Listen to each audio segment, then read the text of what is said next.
hit the like button, make sure you're subscribing, and welcome back to the Done Deal Show.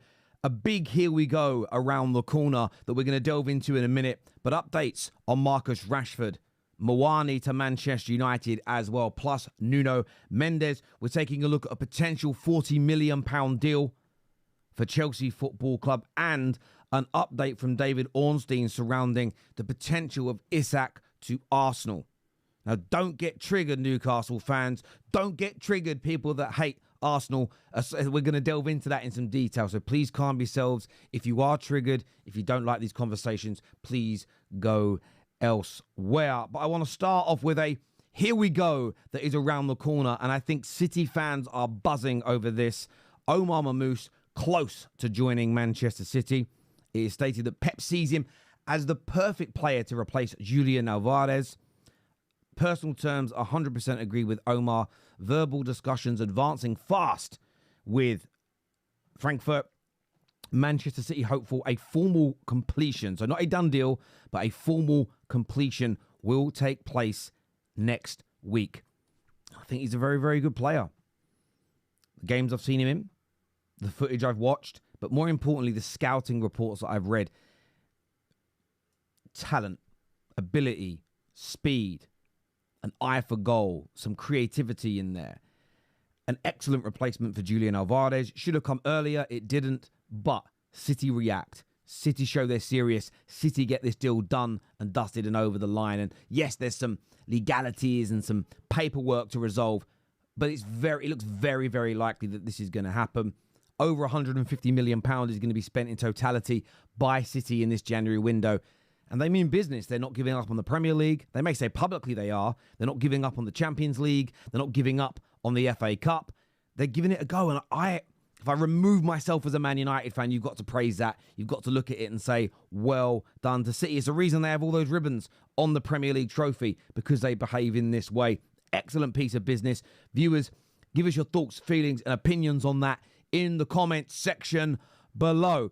Let's take a look here at what David Ornstein has had to say regarding the situation with Isak and Arsenal. Let's take a little listen here. Something like Isak is unlikely even in the summer because of the investment it will take, and Newcastle fully intend to keep hold of him. They want to renew his contract. So there's going to, sadly, I know people hate this word, there's going to have to be a bit of patience. Oh, patience. We love it. David Ornstein there stating that it's going to be very hard, if not impossible, for Arsenal in the summer, not just January now, but in the summer, to get Alexander Isak. We spoke on the terrace yesterday, got a lot of stick for it. Still not too sure why. About Arsenal not striking when the iron was hot. When he was available for 60, maybe 70 million, and that maybe put them off a little bit. You're now looking at a £150 million deal, according to sources close to the situation. Astronomically high wages because of how well he's doing. Now, of course, if he goes off the boil a little bit, or the goals dry up a little bit towards the end of the season, or Newcastle fall out of form, you may see a reduction on that slightly. But this is going to be a massively expensive deal for Arsenal, who at the moment, when you listen to Mikel Arteta talk, it doesn't sound like there's much more money available. And I understand the criticism. Edu and Arteta have wasted it on X, Y, and Z who are not good enough. I hear the other side of the argument. Well, wastage happens. You look at Man City, and they have spent hundreds of millions of pounds on players that are not good enough. From Jack Grealish to Nunez in the middle as an example. Calvin Phillips. So much money has been spent on players that are not good enough, but they're still going to keep spending. And this is where I would say, when you look at football clubs, I think sometimes we have to start delving into multiple issues at the same time and not just polarizing, oh, we had the money, but we wasted it, therefore it's the people who wasted it's fault. That's it. Well, more money needs to be made available. It's not as though our clubs are not filthy rich, making hundreds of millions of pounds, owned by billionaires. They've got to find a way of increasing those revenues, bringing more money in. And one of the areas I think Arsenal need to improve on, and City have done this brilliantly, Chelsea have done this brilliantly, is how much you sell people for, especially your youngsters that don't make it at your club. The money, Liverpool the same. They got 20 to 25 million pound for Jordan Ibe. They got similar for Brewster. And I look at it and think, This is what the likes of Arsenal, this is what the likes of my club, Man United, have got to get better at. If you start doing that year in, year out, over a 4 or 5 year period, do you know how much more money you will generate to buy players? You can make more mistakes. Mistakes happen. I read a report that something like 50 to 60% of signings at the best run clubs are successful, which means you're going to have a 40 to 50% pot of foul players. But the only way you resolve that issue is by buying more players. You can't keep the ones who are struggling. But I'd love to get all your views and opinions on what Ornstein has said here regarding that situation. Now, before we go any further, I want to shout out today's title sponsors in Stocks FC. This is the platform I enjoy. It's a platform I like to use. And me and my mates, we play it quite regularly with one another. I know a lot of people like to do a little bit of fantasy, which I also do as well. But Stocks FC is where it's at. A lot of people give it. They give it a lot of trap. They give it a lot of this, a lot of that. Oh, I've got stocks in X. I've got stocks in Y. The question is, do you really? Do you really? And this is a platform me and my friends are using on a regular basis. You can scan the QR code now to sign up and claim your free stocks. So you can have free stocks to start, so you can learn the platform and see what you're doing. And then once you get signed up, as you can see, the free stocks are on offer here. This is just an idea of, not the idea, this is the website. It shows you 2 IPOs this week sold out. You can see sold out there. Joe Linton sold out. Calafiori, not doing so well at the moment.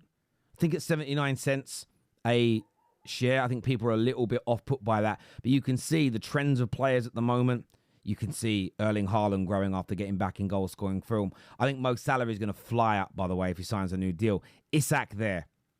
After those goals, stocks are growing. By the way, I wouldn't be investing in Trent Alexander-Arnold right now as well. But it's a great amount of fun. You can sign up now. And as we've said, everyone who signs up over the next 4 to 6 weeks will go into a prize draw where we will gift to one lucky winner a brand new PlayStation 5. We've done these competitions before with PS5s and Xboxes. Just reach out to the previous competition winners and ask them whether they got what they won. They certainly did. So hit the like button and everything else, but go check out Stocks FC by scanning that QR code or clicking the link below at the end of the stream. Now, I want to move on to Chelsea here. Marc Guéhi. Sources have said an offer in the region of £40 million for Marc Guéhi could be sufficient enough for talks to gain traction. One source with knowledge of Marc Guéhi's situation has said an offer in the region of £40 million. 2 of the same reports there. I don't know why I'm reading them both out, but I just did. Now, for me, Chelsea have got to do this. I still think Chelsea are on the edge of a title race. They've had 4 bad results on the bounce in the EPL. A lot of people writing them off. I mean, writing them off from even being in the race or getting out of this bad form, which I think is crazy. Marc Guéhi is a step in the right direction to ensure they become a better side. Yes, they need more goals. Yes, they need more clinical edge up front. But I still am a fervent believer in defense. When a defense wins you a title, and improving that is of paramount importance. I still think a goalkeeper is also should be a high priority for Chelsea. But Marc Guéhi's excellent. I felt he was England's best player at the Euros. He didn't put a foot wrong. And that pressure, that expectation, that exposure, of course, he's already from Chelsea. He's from Cobham. He'll understand the club. There'll be a sense of going home. There'll be a sense of returning that will probably give him that comfortability factor. I don't know if comfortability is a word, but there we go. I used it. I also think that added pressure he's had through playing for England is going to help when it comes to listen, playing for Chelsea is more pressure than playing for Palace. I mean that with all due respect to Crystal Palace fans. I think this would be a phenomenal piece of business, especially at £40 million. It almost feels a little bit too cheap. Chelsea fans, what do you make of this? Would you like to see it? Are you endorsing it? Let us know in the comments section below. Spain has always been Marcus Rashford's preferred destination, with Barcelona entering the race. This is Alex Crook from TalkSport. We know that Barcelona have now entered the race for Marcus Rashford. Before I get onto what's right and wrong for the player, I will say what I'm very bored of is Man United fans doing low fruit analysis again. Low hanging fruit. I'm going to go for this topic or that topic because it's really easy. We all know Marcus Rashford is a very good footballer. Well, let me rephrase that. Some of us think Marcus Rashford is a very good football player. He may not be your preference of footballer, but he's a very good football player. The reason why him and Man United have fallen out is there's multiple reasons. And I believe it's just become, if you bag it all into one thing, a bit of a toxic relationship. And I'm not talking between some of the fans as well.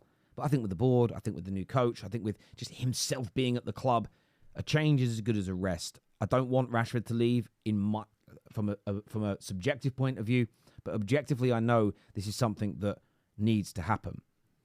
Equally, with people saying, oh, he's so good, look at all the clubs that are looking at him. The majority want a try before they buy, which is we know there's a lot of talent, but we just need to make sure that the slump he's in isn't because he's washed, isn't because he's lost interest in football, isn't because he's got underlying issues with injuries or mentality that can't be fixed. They want to see that the real Marcus Rashford can be unearthed again before they invest in the long term. So I think Man United fans have got to stop focusing on, for me, on side issues and actually look at the situation at hand, what is best for the club and what is best for the player. And I do think a move away makes sense. Another report surrounding Man United states that there's a bit of an issue with Kolo Muani's salary for Manchester United. This is from David Ornstein, due to the club's PSR situation. Now, this is another reason why United want to I think will start making moves for players in, as and when individuals like Marcus Rashford, Casemiro and Eriksen if they are and when they are moved on this summer, because they can't be paying out the extra wages. We are sailing fairly close to the wind when it comes to the PSR situation. A lot of people think keep Rashford. He's better than Kolo Muani. People weren't saying that a year ago, but they're saying it now. And I'm talking about the general consensus online. But I understand why Rashford has got to move on. Muani, I say it again, good player. I'm not waxing lyrical about it. We're looking to do the same thing other clubs are with Rashford. A bit of a try before we buy scenario, which makes a lot of sense in his and our situation. Another report here from Simon Jones says that Nuno Mendes again has refused to sign a new contract at PSG and wants to join Manchester United. But under PSR restrictions, United are unlikely to be able to meet the French club's valuation this window. Which again, I think Man United are happy for this message to go out. I think Man United support this. We're going to plead poverty as much as we can. And I like it. I want us to do this. I want us to do this even if we're not poor. I want us to do it even if we're not close to the PSR threshold. Let's push it. If you can save 2 million, 5 million, 10 million, 20 million on certain deals, every little, it's not little amounts of money, but you understand the point I'm making, every little helps. So I like the fact that Nuno Mendes wants to join us. I've been very honest about my knowledge of him. It was relatively limited, but I've done a few shows with people. Nobbins is an example, the Man City fan who knows a great deal about him. Has got me a little bit excited. Not carried away, but a little bit excited. I'd love it to be this January, but I think it's about the outgoings.